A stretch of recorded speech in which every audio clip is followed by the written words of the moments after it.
mean, we can give our second round predictions right now. I got LA in 5, and I just don't see. The small ball is interesting because if done the right way, I think they could be a potential championship winning team. But I think if there was a single matchup that Houston did not want to have its entire playoffs, it would be LA. Am I crazy in thinking that? No, I wouldn't disagree with that. Yeah, I mean, just I don't see them being able. 'Cause here's the thing, right? And I talked about this again, like off air, and like I just don't see them being able to. Because listen, the Lakers' offensive guards offensively are very inconsistent. That's just what they are extremely inconsistent shooters.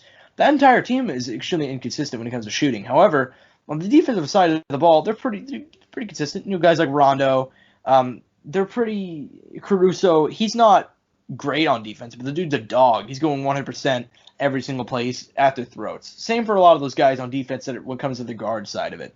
A lot of people assume that Harden and Westbrook are just going to feast, and they could, but they're inconsistent going up against average guard opposition anyway. So, and then I don't see a single way they're going to stop AD and LeBron. And I'm giving them a game partially out of respect. I think that squad is too talented to go down in 4, but at the same point, I would not be surprised. So I officially got LA in 5 games. What do you got? I got LA. I'd probably 5 games too. Like you said, that team is too good to go down without at least taking one. But man, they're gonna have a rude awakening for sure. Yeah, that's kind of where I am. No, But definitely. it's going to be interesting to see, man. I think it's going to be a really, really interesting series regardless. I think it's going to be either one. I don't see a situation in which the Rockets win. I'm not going to lie to you guys. I just don't. I just say either one of two ways this goes. I don't see it going any other way than the Rockets. There's one of two ways that this goes. LA in 4 or LA in 5. That's the only two ways this series goes. So I just don't see. I mean, it's going to be hard, man. It's going to be really, really hard for them to be able to get more than a game or two off LA. I just don't see it happening. But regardless, I do think the storyline of Russ and Harden going up against LeBron for the first time in 9 years is going to be interesting. But I don't think it's going to be very competitive. Moving on to the other West series, I don't know how many games it's going to take the Clippers. If I were to guess, also 5 to 6. I think Denver's going to be exhausted, man. I just don't see them. I think if Denver was like healthier and they were not coming off of the most exhausting 7-game series that I've ever watched, because all 7 games were competitive. Like there's only one game as a blowout. Like Denver was going toe to toe with Utah for 7 straight games, playing hard as hell. Multiple games went. I think it was 2 or 3 games went into overtime. Actually, I think it was only 2, but multiple games went down to the wire. They look exhausted, especially Jamal Murray, man. That dude carried the team on his back. I've got the Clippers in probably 5 or 6. I'm curious what do you think about that series? I mean, it could be. Look, it could either go. Like I think the Clippers take it for the most part, but it could be really competitive. Like it's gonna be competitive, but what I'm saying is it's like to the level of the last series or even more or not. I mean, it could have close games, but it's like for me, my big sell is like those wings, man. Paul George and Kawhi are just going to be a difficulty to work against, and I mean, and then the bench of the Clippers, Montrezl Harrell and Lou Williams coming off versus the Nuggets bench. I don't feel too confident with the Nuggets bench against that Lou Will Montrezl Harrell's off the bench, and even I think they've been bringing even Pat Bev off the bench, So then you got that guy to deal with. I mean, I just think the Clippers are just a well-rounded team. They're good defensively. Like you don't think about it, but it's like as much as we Paul George has been roasted. It's like I still have faith in Paul George as a defensive player. Kawhi obviously doesn't even need to be said. Pat Beverly, and you obviously have your role players who will always put in the work in and do what they need to do. The only hole they have is like their center position, and even then they could maybe bring on Joakim Noah just for veteran experience to maybe do some things, but we'll see what they do. Yeah, Joakim's been a surprisingly okay defender on the back end whenever they've had to use him. But yeah, man. I mean, here's my thing. Is like I think I'm not saying 5 or 6 to be disrespectful in terms of like I don't think they're good enough to win the series. I think they're absolutely good enough to win the series. I think they're good enough to take 3 games.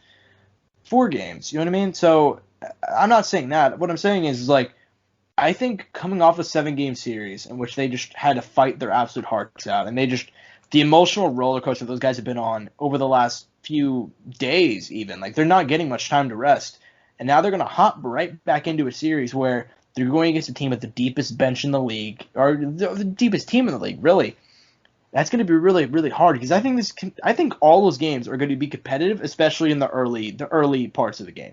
I don't see I'd say the starters for both teams pretty competitive, right? I think they're going to go toe to toe. I think in the latter parts of the game, whenever it's the benches coming out and it's the guys the team's trying to outlast each other, I just don't see how they're going to be able to outlast them considering what they just came off of and how their bench looks compared to LA. So I'm officially going to take Clippers and I'm going to go 6. I'm going to give Denver 2 games. What do you got? Like in terms of your official kind of prediction? I feel like giving Denver 2 games would be fair. That would be justified, yeah. But it could go to 7. I don't think that's a improbability.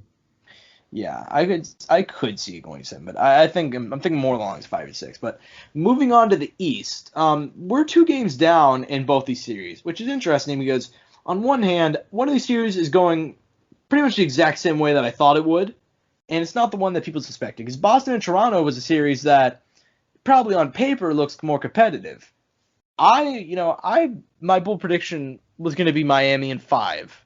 That was my Super Bowl prediction. I was going to say that last week before the boycott, and I didn't have a situation to because we didn't even know if it was officially, quote unquote, going to be Milwaukee and Miami. I'm going to stick with that prediction. I'm going to go Miami at 5. Right now, Milwaukee's down 2, and the exact same thing that happened last year, where they're just singling in on Giannis near the end of the game, and they're just kind of letting those other guys take their shots, trying to, choose to stop those guys and just doubling up on Giannis and not letting him get in the paint and not letting him drive to get his buckets. It's working, and it's working again. And Miami is just they're so good defensively to where it's working very effectively. Now, obviously, Game 1 they demolished them. Game 2 was much, much closer. I don't think Milwaukee will get swept. I could see this going to Game 6 or Game 7. I just don't think it's going to happen. I'm pretty strong on how good Miami looks right now. I don't see them letting up. I think Milwaukee's going to get done in 5. So, unless the Heat are about to go 8-0, and I was kidding. I don't think that happens. Okay. Am I being too overzealous? Because I know Miami was kind of a popular upset pick, but is going 5 just like is that too low? Is that just like, in the words of Stephen A, is that disrespectful? I mean, look, they had a closer game last night. It was 16, it's 116 to 114. I didn't get to see the game. I didn't get to see the adjustments happen. I didn't get to see every possession, so I don't know how it necessarily went. But, anything could happen from now to, whenever they play again tomorrow. We'll have to see. But I am confident in picking Miami like you are too. I had faith in the Bucks. I've always had faith in the Bucks, but they've always not fully made that push yet, and I don't know why it is. But yeah, I mean, this Miami Heat is just looking insane. Yeah. They just look phenomenal right now, and I don't see them letting up. That's a big thing for me, man. Like, they have just looked all season long. They've been consistent. They've just been consistently great, and there's never really been a clear issue with them. Like, they have good scores all around. They have a great defense, and they have a great leader in Jimmy Butler, who's working very, very well with the rest of the team.